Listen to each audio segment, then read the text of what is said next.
শেখ হাসিনা এখনো বাংলাদেশে নির্বাচিত প্রধানমন্ত্রী। পরিস্থিতি তৈরি হয় তিনি যদি পদত্যাগ করেই না থাকেন আর শেখ হাসিনা আবার সে দেশে গিয়ে প্রধানমন্ত্রী হতে পারেন। রাষ্ট্রপতি কিন্তু পরিষ্কার বলেছে, আমি শেখ হাসিনার পদত্যাগপত্র পাইনি। যদি রাষ্ট্রপতির কথা ঠিক হয় তাহলে শেখ হাসিনা এখনো বাংলাদেশের প্রধানমন্ত্রী। বন্ধুরা, বক্তব্যটা তো আপনারা শুনলেন।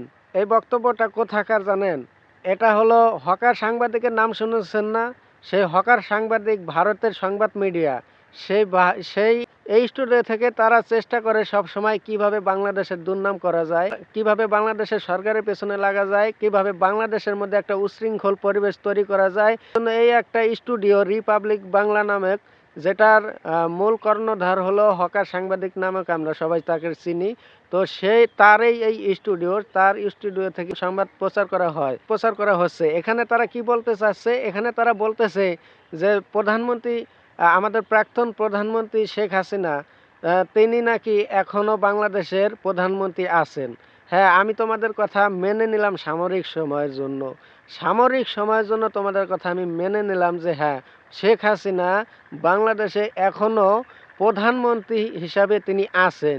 তবে তিনি যদি প্রধানমন্ত্রী হিসাবে এখনো থেকে থাকেন, তবে তিনি পালিয়ে কেন আছেন? তিনি কেন এখনো পালিয়ে আছেন? তিনি আসুক, বুক ফুলিয়ে বীরের বেশে বাংলাদেশে পা রাখুক। তিনি দেশ থেকে কেন পালিয়ে গেল? তিনি যদি এখনো প্রধানমন্ত্রী থেকে থাকে তাহলে তিনি আসেন না কেন?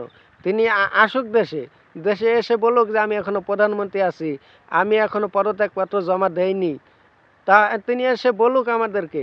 তিনি আমাদেরকে এসব কথা বলতেছেন। আপনাদের ভারতের উল্টাপাল্টা গণমাধ্যমগুলো, যেগুলো আমাদের এই মুহূর্তে বাংলাদেশকে নিয়ে যত ধরনের খাইজানি চুলকানি আছে, আপনাদের সব খাইজানি চুলকানি আপনারা এই মুহূর্তে করতেছেন। এর কারণটা কি জানেন? এই বাংলাদেশ কিন্তু 1971-এ স্বাধীন হয়েছে। 71-এ যখন দেশ স্বাধীন হয় তখন কিন্তু ভারতের গায়ে জ্বালা ধরে নাই। তো এই 2024-এর 5ই আগস্টে যখন বাংলাদেশ আবার পুনরায় স্বাধীন হলো, এখন কেন ভারতের গায়ে এত জ্বালা, কারেন্টের মতো জ্বালা উঠে গেল ভারতের গায়ে? এখন কিছু বুঝতেছি না। তবে যারা জ্ঞানীগুণী তারা কিন্তু ঠিকই বুঝে গেছে যে ভারতের গায়ে এখন এই জ্বালাটা কেন আসতেছে। 71-এর সময় যখন এই কলকাতা শহরটা কিন্তু পুরোটাই বাংলাদেশের এরিয়া ছিল। তো 71-এর যুদ্ধের সময় আমরা অবদান অস্বীকার করি না। ইন্ডিয়াও তখন আমাদের পাশে ছিল। ইন্ডিয়া আমাদের পার্শ্ববর্তী বন্ধু। হ্যাঁ, ইন্ডিয়া আমাদের পাশে ছিল, তাদের অবদান অস্বীকার করি না। তবে তারা আমাদেরকে যতটুকু উপকার করেছে তার থেকে বেশি বাস দিয়েছে। সেই বাস দেওয়ার কারণে তারা ওই কলকাতার অংশটুকু বাংলাদেশের মধ্যে ছিল, সেই অংশটুকু তারা ওইখান থেকে নিয়ে যায়। তো এখন আবার তারা বর্তমানে ইসকনের মাধ্যমে তারা চাইতেছে বাংলাদেশের মধ্যে একটা হট্টগোল সৃষ্টি করার জন্য। আর সেই হট্টগোলের হিন্দু মুসলমানের মধ্যে একটা দাঙ্গা ফ্যাসাদ সৃষ্টি করার জন্য চেষ্টা করতেছে। সেই দাঙ্গা ফ্যাসাদ যদি হয়ে যায় তাহলে তারা ওইখান দিয়ে চট্টগ্রাম, সিলেট, রাজশাহী কিছু অঞ্চল আছে, এই সমস্ত অঞ্চল তারা দখল করার জন্য এখন নতুন করে পায়তারা করতেছে। কেননা এখন এই 2024 সালের স্বাধীনতায় তাদের গায়ে জ্বালা ধরার একটাই কারণ, যে এখন তাদের নিজেদের গায়ের উপরে গিয়ে পড়ছে। এখন তো তারা তাদের নিজেদের মতো করে আর কিছু চাইয়া পাইতেছে না। এই কারণে তো আমি ভারতকে সম্মানের সাথে বলতে চাই, আপনারা আপনাদের গণমাধ্যমগুলো ঠিক করুন।